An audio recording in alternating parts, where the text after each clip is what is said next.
Hello YouTube, my name is Gary of chessdelights.com and you are watching Chess Delights YouTube channel wherein I share what I am learning about chess and other chess related stuff.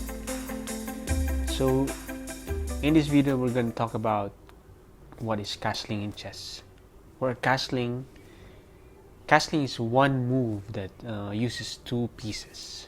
Actually, castling is a special move by king where it moves two square towards a rook and the rook stands opposite side of the king.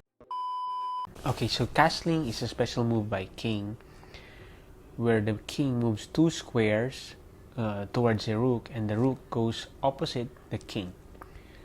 So remember that in order to be sure that you castled correctly, you have to look at the at the square of the color of the square of the king. If it's dark square, you need to castle your king with the king should end up in a dark square as well, both in the other side or the other side. So there are two types of castling in chess, which I'm going to tell in this video, and then I'm going to show you 6 main rules of chess and also some common questions about castling. So there are two types of castling. One is the kingside castling and the queenside castling. So this is the kingside castling. And this is the queenside castling.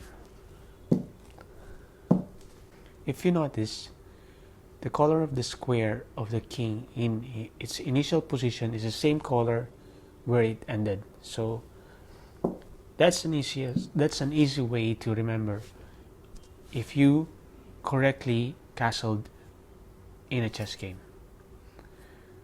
So this is a kingside castling and this is a queenside castling, or also called short castling or long castling. You'll always touch the king first. I'll be talking about that during this video, the last part of this video. So now that you know two types of castling in chess, let's talk about the 6 main rules of castling. So the first rule is the king has not moved. So for example, if you move your king in e2 and then put it back on e1, can you still castle? Well, no, you cannot castle if you move your king on e2, on d1, and f1. The king should not previously move in order for you to castle. So that's the first rule. The king has not moved. Second rule is the rook has not moved. The rook should not move in order for you to castle. But in this setup, you can castle on the queenside or the long castling because the rook has not moved. So that's the second rule. The third rule is no pieces between a king and a rook, which means the squares between the king and the rook should be empty. Same on same on the king side, same on the queen side. So you cannot castle if there's a knight here or a bishop here. So it's always good to have a empty squares between the king and the rook if in case you wanted to castle early on the game. The fourth rule is the king is not under check. For example, if your opponent has checked you in b4 by the bishop, you cannot castle. It is an illegal move if you castle while you are under check. So there's another common question that I'm going to talk about in this video later on about if what happens if you are under check? Can you still castle? The fifth rule is the king will not pass through a check. The king will not pass through a check.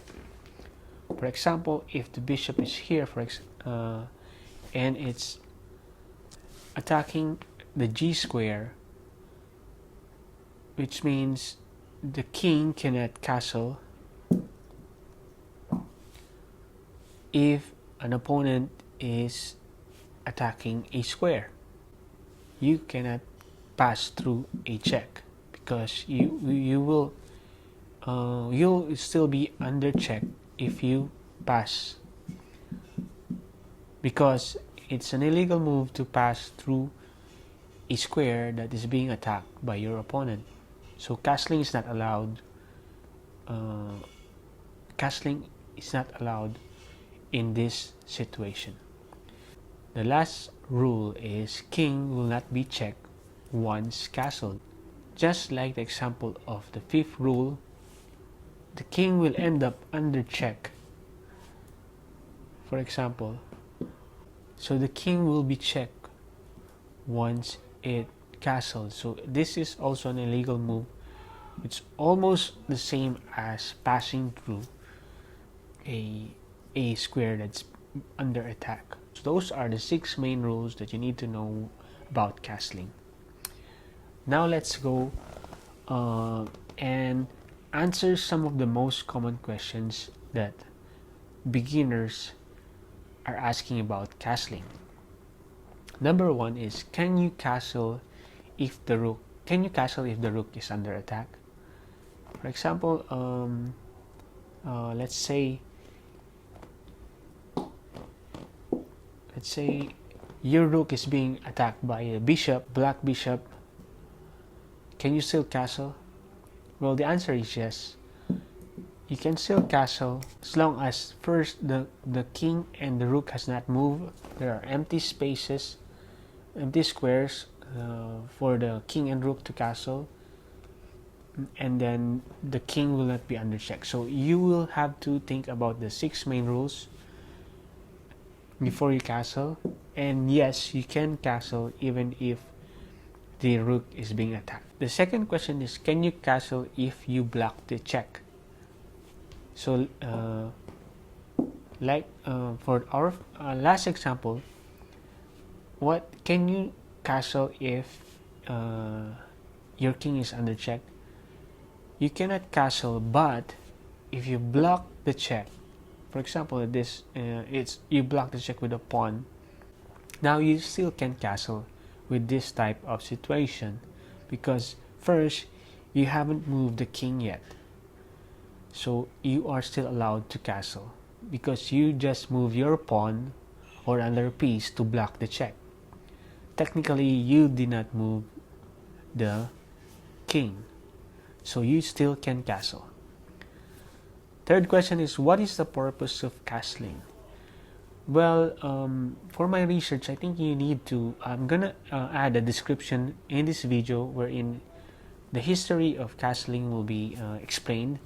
But the main reason for this special move is to speed up the game. You need to, because before the game was too slow, so they came up with some rules, other types of special moves for the pawn, for the king. So the purpose of castling is to speed up the game, because since the rook are the most mobilized or being activated later on the game. So what happened is they wanted the rook to be engaged in the game, so they wanted to make a special move that will activate the rook faster, so it can be used for strategies early on the game. So the purpose of castling is to speed up the game.